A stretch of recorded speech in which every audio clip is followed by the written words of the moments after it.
Hello everyone! In today's video, I'll be revisiting one of my older builds, which is this 1/24 scale 1979 Mazda RX-7.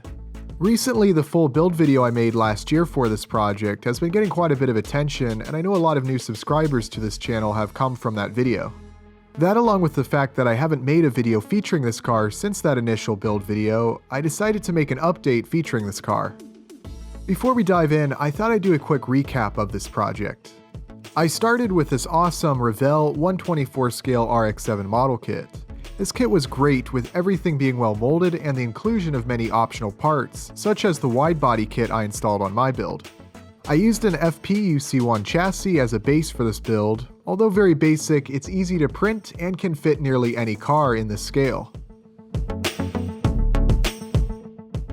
I custom designed some wheels, which turned out looking awesome on this car.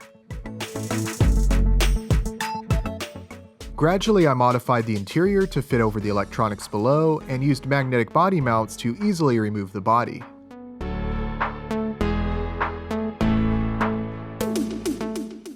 I chose a vibrant green for the body, which I love how it turned out, especially when paired with the flat black flares and spoiler. Although there were a few things cosmetically that I thought could have been done a little better, overall I really like how the car looks, and it's no wonder why this has been one of my more popular builds. Part of the reason I haven't made a video on this car since the initial build is that there isn't anything I wanted to change about the car. Often I'll use making an update or modification to the car as an opportunity to make a video. However, I have no desire to change this vehicle. It looks and drives great as is. There is one thing that can be kind of an issue, and that's the minimal ground clearance. Generally, you'd install larger tires than what I have here onto an FP UC1 chassis, which will increase the ground clearance. But with the small wheels and tires I have on this car, the chassis and front spoiler are really low. This means the car can only be driven on very smooth surfaces. The tires are 3D printed hard plastic, providing little grip. I wanted the car to be able to do some drifting, however I've discovered some issues while attempting to do so. The first is the gyro. This car is equipped with a gyro, however it's extremely twitchy no matter what settings I choose. To be fair, this gyro is built into the receiver and isn't really designed for use in cars of this scale. I thought it was worth a try, but it's way too erratic to really help. Fortunately, 1/28 scale rear-wheel drive drifting has really been blowing up in popularity recently, and with that has brought a variety of tiny gyros designed for small-scale drift cars like this, so that's definitely something I'd be interested in experimenting with in the future.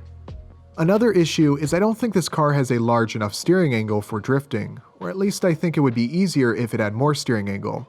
This would be an easy fix, as it wouldn't require much design edits to increase the steering angle, and I can also easily mess with the Ackerman geometry as well.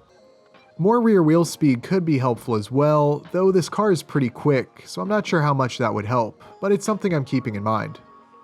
With all that said, the car is still a lot of fun to go through a little autocross course, with throttle control being required to keep the back end from sliding out, while still trying to go through the cones as fast as possible. A fun alternative to driving a car with a ton of grip and oversteer not really being an issue. I don't plan on applying any of the drifting-focused modifications I mentioned before to this RX-7, since I like how it is and would rather build a new car starting with a clean slate, rather than modify this car, which both looks and functions great. Another reason I don't plan on modifying this RX-7 is I've been thinking about selling it. I really like the car, but I have almost nowhere that I can drive it. Even the foam mat test track is too bumpy. I'll put it this way, I don't need the money, don't need the space, not even all that interested in selling, but if someone made a generous enough offer, I wouldn't mind having a little extra spending cash to fuel my RC addiction. Again, there's just only so many places that I can actually drive the car without it scraping. Anyways, let me know if you'd like to see an attempt at making one of these FP UC1 chassis into a drifting machine, making some of the mods that I mentioned before. I've got some projects and videos already lined up, however if there's sufficient interest, I'll keep this project in mind for the future. I'll be sure to link the STL files for this chassis below in the description, along with the compatible electronics and hardware kits for anyone who's interested in doing a similar build. I'll also leave a link to the full build video showing this entire project from start to finish. That's going to be all for this video. Maybe not the most eventful Make It RC video ever, however I hope you enjoyed it regardless. I guess if you've made it this far, you found it at least mildly amusing, which I'm going to consider a success. Seriously though, thank you all very much for watching, and I'll see you next time.